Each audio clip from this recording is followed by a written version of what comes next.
Orang yang mudah terkena arus, kamu harus tahu, orang yang mempengaruhi buruk terhadap perilaku kamu, yang kamu ingin mencoba menjadi baik, tapi ada pengaruh yang buruk.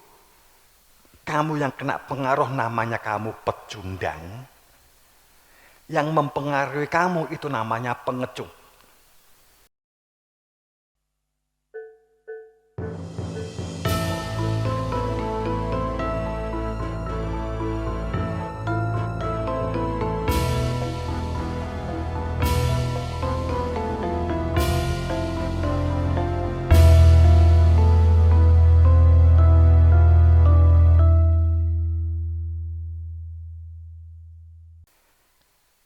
Kenapa ada umpamanya ustadz, kemudian dia nggak ngontrol, nggak berani ngontrol? Karena dia berpikir terhadap dirinya. Bentuk dari balas dendam masa lalu. Biyen aku zaman dasari dikontrol tuh gak penak belas, gak nyaman belas. Kowe mbok melu ngontrol munggah, mbok melu ngelingke wayahe jamaah, wayahe sholat.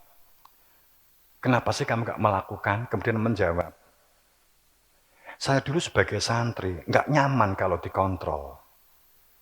Akhirnya itu kemudian ditarik kesimpulan, jika saya melakukan seperti itu, santri sekarang pun juga sama seperti saya dulu kan. Kadang kita berpikir seperti itu, ini hanya terapan, ini hanya satu sampling, satu contoh. Tapi ini di ranah-ranah yang lain juga seperti itu.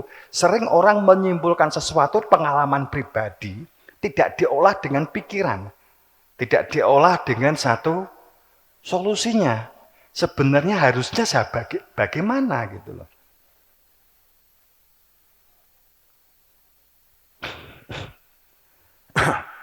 Contoh, kalau ada orang yang kerja di pabrik atau mungkin di bagian administrasi, kemudian pimpinan datang di bagian administrasi. Pada titik tertentu akhirnya setiap kali pimpinan datang ke administrasi itu pasti ada tugas untuk membuat surat. Pasti ada sesuatu yang harus dikerjakan, pasti ada perintah yang dikerjakan. Akhirnya setiap kali pimpinan itu datang kepada karyawan, langsung karyawan semuanya berbisik-bisik. Enek tugas apa neh? Kan begitu. Kalau bisa kan kita jangan menjadi orang yang dinilai seperti itu. Umpamanya unsur pimpinan. Oh nek keteko berarti enek gawian kian gitu kan. Berarti enek masalah ini. Waduh lembur wes nek kae moro wis lembur iki kan gitu.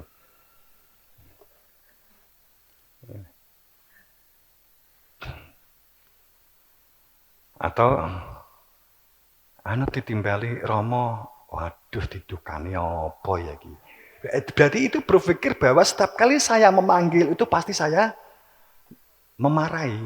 Berarti pekerjaan saya setiap memanggil itu marah. Sampai kemudian sivitas di kene itu setiap kali ditimbali kemudian menjadi isu nasional.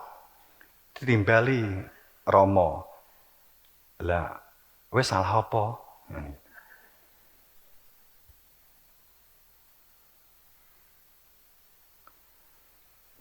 Itu sistem manajemen yang salah, itu sistem komunikasi yang salah gitu. Artinya bahwa kita jangan menjadi ustadz atau menjadi sebuah pengurus, kemudian kita datang, itu akan menjadi melekatnya sebuah cap. Oh, dia pemarah, berarti siapa yang dimarahi kan gitu. Kok pimpinan itu datang ke atas, marah apa dia kan gitu.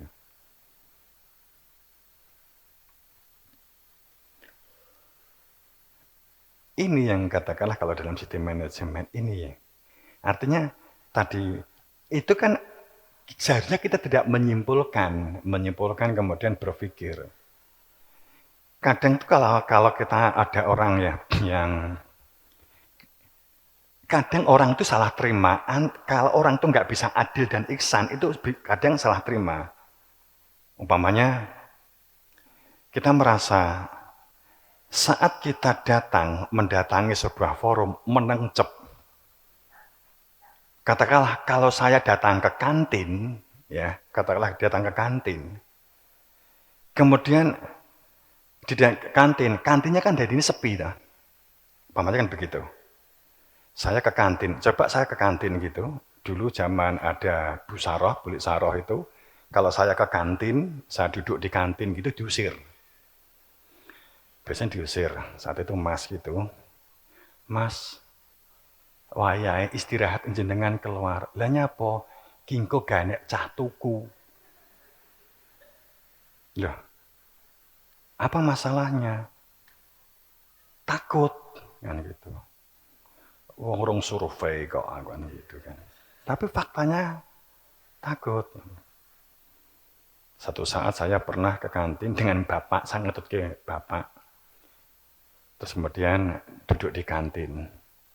Sampai masuk lagi gak ada satu santri pun yang ke kantin.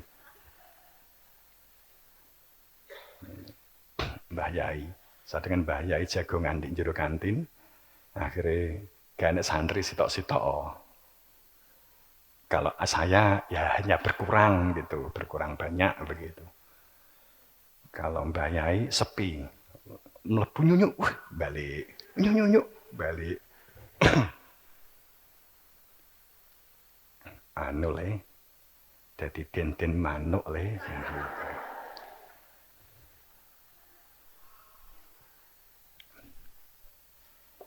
Kalau pikiran saya nggak sehat, saya akan bangga.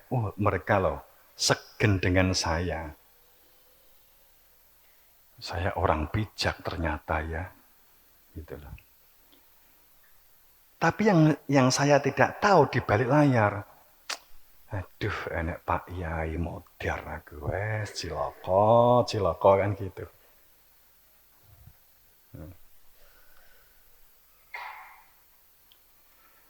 Jadi saat orang itu kenapa sih nggak mau mendekati kita? Tapi kita merasa aman-aman saja. Seharusnya kan berpikir, ada apa? Terkadang orang nggak menyadari itu. Terkadang. Kemudian dianggap telah mampu menyelesaikan permasalahan-permasalahan. Mungkin bisa jadi saya juga sering seperti itu. Wong nek kalian rapat di antara kalian rame gayeng. Nek karo Romo usule gak wani.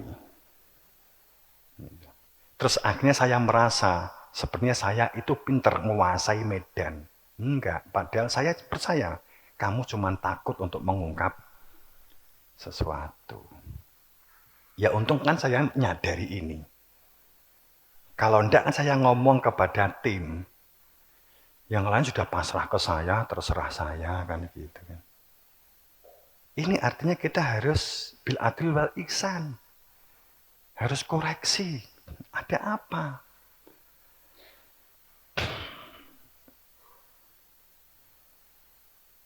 Mau usul nggak berani atau takut, ini gimana? Sehingga harus punya metode, sehingga harus punya sistem kan gitu.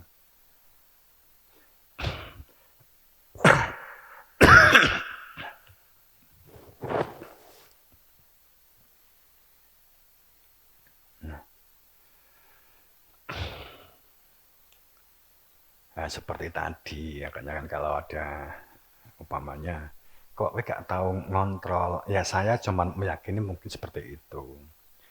Tapi saat menyimpulkan bahwa tidak ingin seperti dirinya pada saat dulu menjadi santri, bahwa saat dikontrol ketat itu nggak nyaman, sehingga dia ingin mengimplementasi sekarang untuk tidak seperti saya.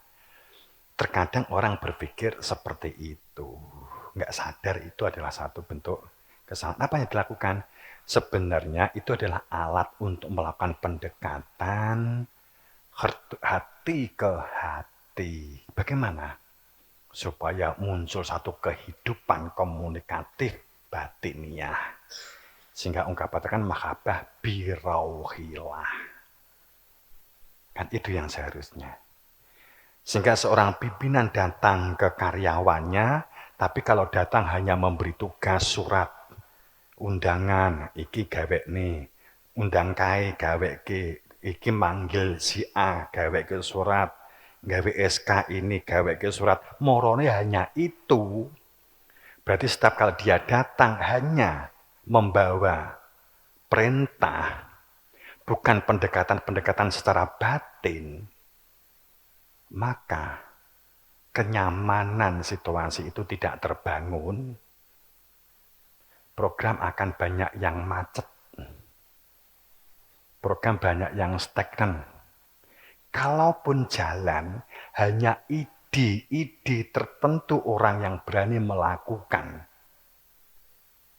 untuk melakukan sesuatu. Bukan karena sebuah keharmonisan komunitas. Kan kita tidak ingin seperti itu, kita ingin harmonis.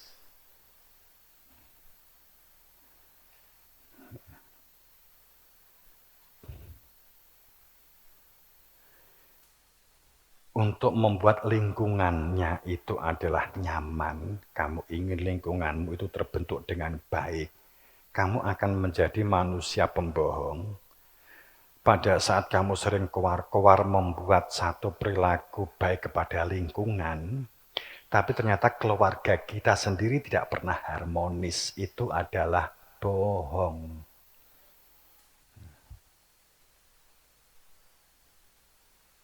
Bohong. Walaupun faktanya nek wong, pemane wong ya, wong lanang, wong lho ki, wong berarti wis keluarga. Dia banyak cerita. Jadi keluarga itu begini, seharusnya jadi suami itu begini. Kita tuh harus tegas, dalam keluarga harus gini, gini, gini. Engkau delok ndek keluargane, pasti kalah dengan istri. Kalau ada suami membanggakan dia sebagai suami yang ideal, kita harus tegas, kita harus jelas. Lihat dulu keluarga nih. Cenderungnya dia kalah dengan istri. Sebaliknya juga begitu. Kita jadi istri itu harus tabah, kita harus gentle, gini-gini. Di rumah dia pasti nggak pernah disangoni suami. Gitu. Kadang nilai dari situ.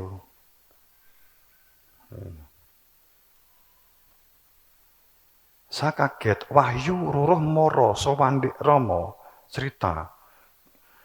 Cerita sinetron dia, dan dia cerita bahwa suaminya itu begini tegas, ini. Saya batin. Iki apa kira-kira dirudo peksa ya karo titik ya.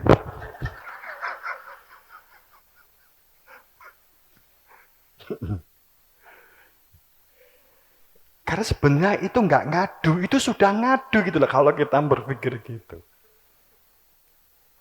Mohon maaf, saya cek dari sekian jamaah itu begitu. Wadul, wah terus saya tuh ingin menjadi suami gini. Ya, terus saya penggak, udah. Terus akhirnya jamaah, Pak Yai wis perso. Lah wong kowe ngomong kuwi padha karo ngomong awakmu gitu loh.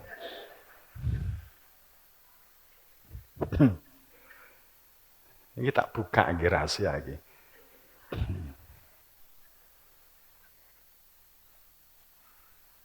Seorang jamaah madul ke Romo, bla bla bla bla bla. Sudah bisa dinilai bagaimana di keluarganya gitu loh.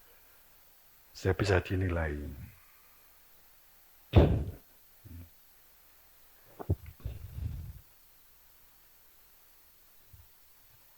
Ini nek tak kayak tugas gak tekonggon gitu loh. Ini dampaknya nanti nek tak kayak tugas gak tekonggon. Apa mana tugas tentang suami, wes gak tekonggon gitu.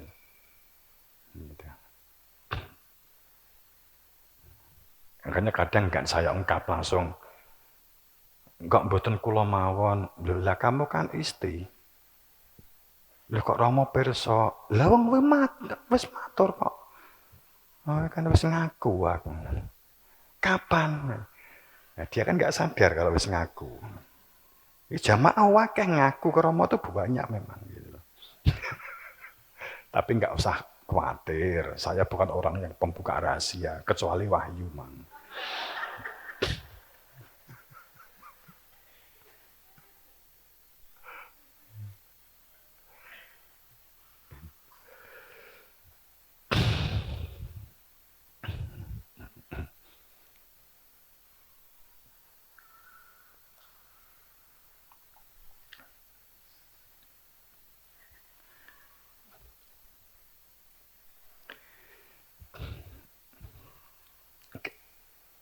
Bisa di sehingga santriwan-santriwati yang nanti akan libur, kita berharap untuk bisa berbuat karena perintah bil adil wal ihsan, ya.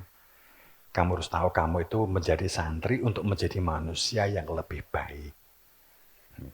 Sehingga kalau kamu koneksi kemudian libur pulang sampai di rumah, kemudian setelah itu kamu ingin ke tempat teman, hati-hati. Saiki situasi permabukan ya dan perzinahan ini merajalela di atas titik juga gilani. Saya berharap santri untuk dapat mengendalikan diri, menghindari dari hal-hal yang memancing dan memicu terjadinya minuman dan perzinahan. Kita sangat berharap, ya kita semua sebenarnya, kita semua. Kita bagaimana menjadi cerdas. Jangan rusak. Jangan rusak amal perbuatan kita, saraf-saraf kita, dengan hal-hal yang akan memutus. Perbuatan baik itu akan memutus. Dalam bahasa fikihnya, tidak diterimanya amal.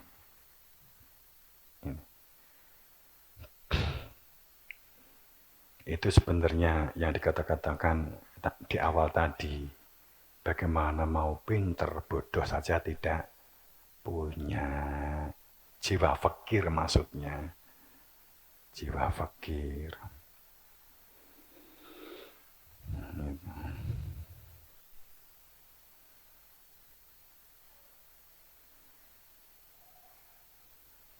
Yang dibangun itu wa ita'i dzil qurba, yang dibangun itu kekerabatan, kekeluargaan, yang memiliki visi, yang memiliki pemikiran, yang memiliki tujuan yang baik sama. Pemene temenmu ki pengen dadi wong apik, maka bangun dzil qurba, bangun perilaku kekeluargaan yang kuat, mendorong dia untuk menjadi orang baik, berbuat baik, dan sehingga kamu juga berbuat baik itu juga tersupport, didorong oleh teman kamu.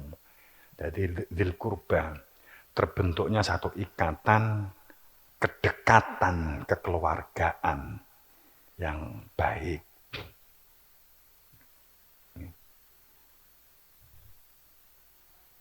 Itu yang diperlukan di dalam sebuah komunitas yang solid, komunitas yang harmonis.